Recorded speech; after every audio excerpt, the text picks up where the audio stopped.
السلام علیکم ورحمۃ اللہ وبرکاتہ۔ امید کرتی ہوں آپ سب خیر و عافیت سے ہوں گی اور ایمان کی بہترین حالتوں میں ہوں گی۔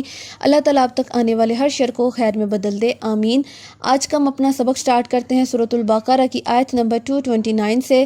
اعوذ باللہ من الشیطان الرجیم، بسم اللہ الرحمن الرحیم۔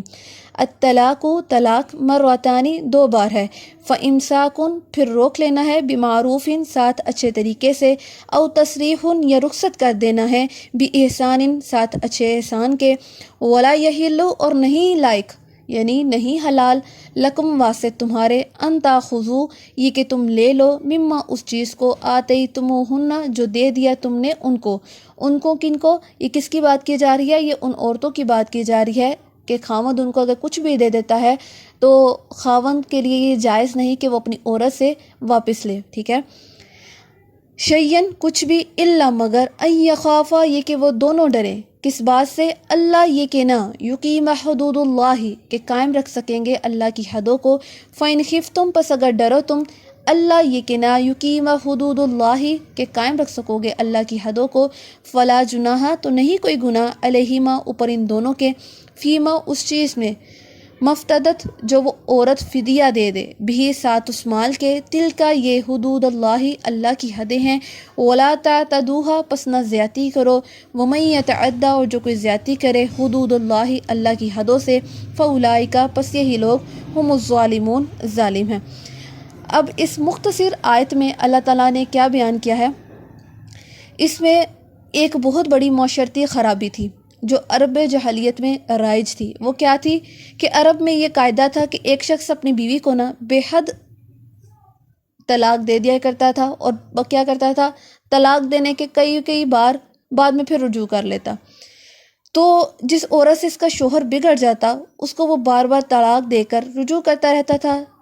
وہ کس لیے؟ یہ مقصد کیا تھا؟ نہ وہ عورت جو ہے وہ کسی اور کے نکاح میں جا سکے اور نہ ہی اس سے آزادی حاصل کر سکے۔ تو قرآن مجید کی یہ جو آیت ہے اسی ظلم کا دروازہ بند کرتی ہے۔ اس آیت کی روح سے ایک مرد ایک رشتہ نکاح میں اپنی بیوی پر حد سے حد 2 ہی مرتبہ طلاق رجعی کا حق استعمال کر سکتا ہے۔ جو شخص اپنی منکوحہ کو 2 مرتبہ طلاق دے کر اس سے رجوع کر چکا ہو، وہ اپنی عمر میں جب کبھی اس کو تیسری بار طلاق دے گا، عورت اس سے مستقل طور پر جدا ہو جائے گی، ٹھیک ہے۔ کہ اگر وہ 2 دفعہ اس نے طلاق دے دیا زندگی کے کسی ایک موڑ پر، تو تیسری ابھی نہیں دی، تو اس کے پاس رجوع کا حق تھا۔ اس نے رجوع کر لیا عدت پوری ہونے سے پہلے رجوع کر کے، تو وہ دونوں ہنسی خوشی رہنے لگ گئے۔ لیکن زندگی کے کسی ایسے مرحلے پہ پہنچ کر ان کو لگتا ہے کہ وہ پھر سے زندگی ایک ساتھ نہیں بتا سکتے، نہیں گزار سکتے، تو جب مرد جو ہے وہ آخری طلاق دے دیتا ہے تو پھر رجوع کی کوئی بھی گنجائش باقی نہیں رہتی۔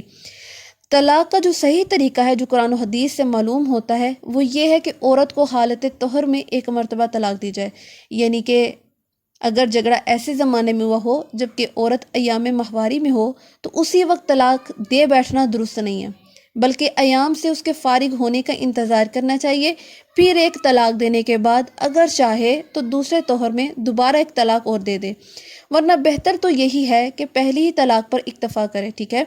اسی صورت میں شوہر کو یہ حق حاصل رہتا ہے کہ عدت گزرنے سے پہلے جب چاہے وہ رجوع کر لے، ٹھیک ہے۔ عدت پوری ہونے سے پہلے وہ جب چاہے رجوع کر لے، اور اگر عدت گزر بھی جائے تو دونوں کے لیے موقع باقی رہتا ہے۔ یہ کس صورت میں رہتا ہے؟ اگر 2 طلاق ہوئی ہوں، تیسری نہ ہوئی ہو، پھر باہمی رضامندی سے دوبارہ نکاح کر لیں۔ لیکن تیسرے طہر میں تیسری بار طلاق دینے کے بعد نہ تو شوہر کو رجوع کا حق باقی رہتا ہے اور نہ ہی اس کا کوئی موقع رہتا ہے کہ دونوں کا پھر سے کوئی نکاح ہو سکے۔ بات سمجھ آ رہی ہے کہ جب 3 طلاق ہو گئی پھر مرد کے پاس کوئی حق نہیں ہے کہ وہ دوبارہ اپنی بیوی سے رجوع کر سکے۔ رہی یہ صورت کہ ایک ہی وقت میں 3 طلاقیں دے ڈالی جائیں، جیسا کہ ہم نے آج کل دیکھا ہوگا کہ اتنے جاہل لوگ ہیں کہ ایک ہی دفعہ میں 3 طلاقیں دے دیتے ہیں اور عورت کو فارغ کرتے ہیں، تو یہ شریعت کے روح سے سخت گناہ ہے۔ نبی کریم صلی اللہ علیہ وسلم نے اس کی بڑی مذمت فرمائی ہے، اور حضرت عمر رضی اللہ تعالیٰ سے یہاں تک ثابت ہے کہ جو شخص بیک وقت یعنی ایک ہی وقت میں اپنی بیوی کو 3 طلاقیں دیتا ہے، آپ اس کو درے لگاتے تھے، ٹھیک ہے۔ تاہم گناہ ہونے کے باوجود ائمہ رابعہ کے نزدیک تینوں طلاقیں واقع ہو جاتی ہیں، اور ٹھیک ہے کہ تینوں طلاقیں جو ہے نا وہ واقعی ہو جاتی ہیں۔ اب یہاں پر جو بات کی گئی کہ اگر خاوند اپنی بیوی کو کچھ بھی دے دیتا ہے، طلاق ہو گئی، اب وہ اسے واپس نہیں لے سکتا، یعنی مہر اور وہ زیور اور کپڑے وغیرہ جو شوہر اپنی بیوی کو دے دیتا ہے، ٹھیک ہے، ان میں سے کوئی بھی چیز وہ واپس مانگنے کا اسے کوئی حق نہیں۔ یہ بات ویسے بھی اسلام کے اخلاقی اصولوں کی خلاف ہے کہ کوئی شخص کسی کو چیز دے اور پھر واپس اسے لے، تو یہ بہت ہی غلط بات ہے۔ تو اللہ تعالیٰ فرماتے ہیں، حدیث پاک میں ہے کہ نبی کریم صلی اللہ علیہ وسلم نے فرمایا کہ اس کی مثال اس کتے کی جیسی ہے جو اپنی ہی قے کو خود چاٹ لے۔ ہمارے سامنے یہ کتنا ہی گندا عمل ہے کہ کتے نے قے کی ہو اور وہ خود ہی اپنی قے کو چاٹ رہا ہو۔ تو اللہ کے نبی کے سامنے اس شخص کی مثال ایسی ہے جو کسی کو تحفہ کوئی دے اور پھر اس تحفے کو دوبارہ واپس مانگ لے۔ اب یہاں پر ایک شوہر کے لیے بات کی جا رہی ہے، تو شوہر کے لیے تو بہت ہی شرمناک ہے کہ وہ طلاق دے کر رخصت کرتے وقت اپنی بیوی سے وہ سب کچھ لے لے جو اس نے اس کو کبھی دیا تھا، اور خود ہی اس کو دیا تھا گفٹ کے طور پر۔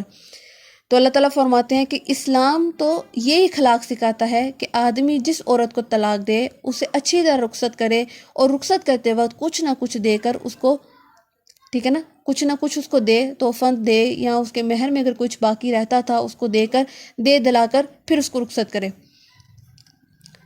ٹھیک ہو گیا، یہاں پر یہی بات کی جا رہی ہے۔ پھر اللہ تعالیٰ فرماتے ہیں کہ اگر یہ سب باتیں واضح ہونے کے باوجود اگر کوئی شخص جو ہے اللہ کی حدوں کو پار کرنے کی کوشش کرتا ہے تو اللہ تعالیٰ جو ہے وہ جانتا ہے، اور اللہ تعالیٰ حدوں کو پار کرنے والے کو ہرگز پسند نہیں کرتا۔ پھر اللہ تعالیٰ فرماتے ہیں یہی وہ لوگ ہیں جنہوں نے اپنی